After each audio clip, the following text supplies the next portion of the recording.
And the Met Police have arrested a man carrying a sign stating that Hamas are terrorists. That's just a fact, isn't it? Make sure you don't have a sign saying Nick Dixon is the UK's best presenter, Paul.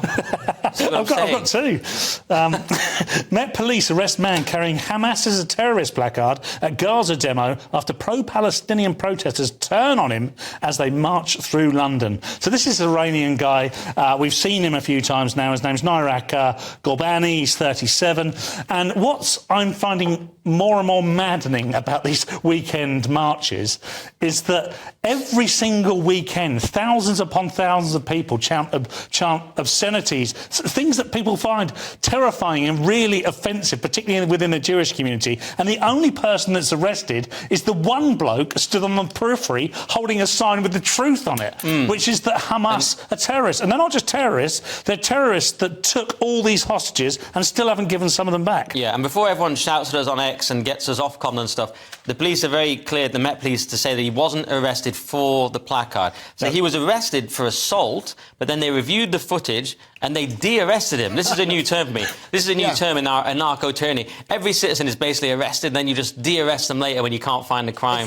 It's like being a de-virgin after you've had sex, like Doris Day became, I don't know, it's an obscure reference, but for the really old people. But it's the police. I don't know what the problem is. Maybe it's the police in London because it's London and because it's under the remit of Sadiq Khan and those people. I'm going to dare to add some balance here. I think they arrest him for his own safety because clearly they probably should look after him.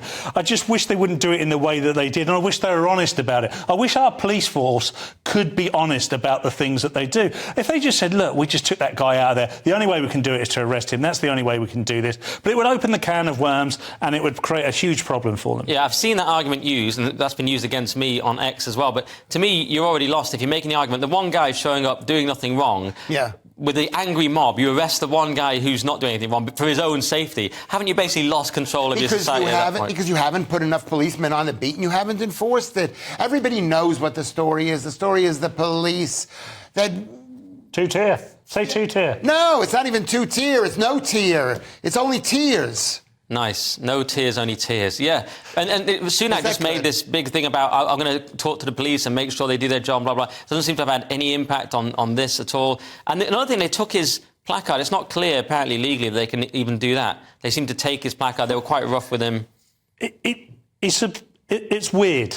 I'm trying to find the right word, but it's getting weirder. The whole thing is like, is this really happening? You sort of got to check things. You start touching things, going, am I alive? Yeah. This nonsense I'm watching, is it actually happening? It's a strange state. One wonders if the so-called regime is sort of sympathetic to Palestine, or is it just, as you say, a question of they can't possibly police it, so you have to take out the one guy that's actually not doing anything? I know this is a trope, right? I know this is a trope, and maybe it's not entirely true, but if that was a group of hooligans, they'd be piling in there with the batons.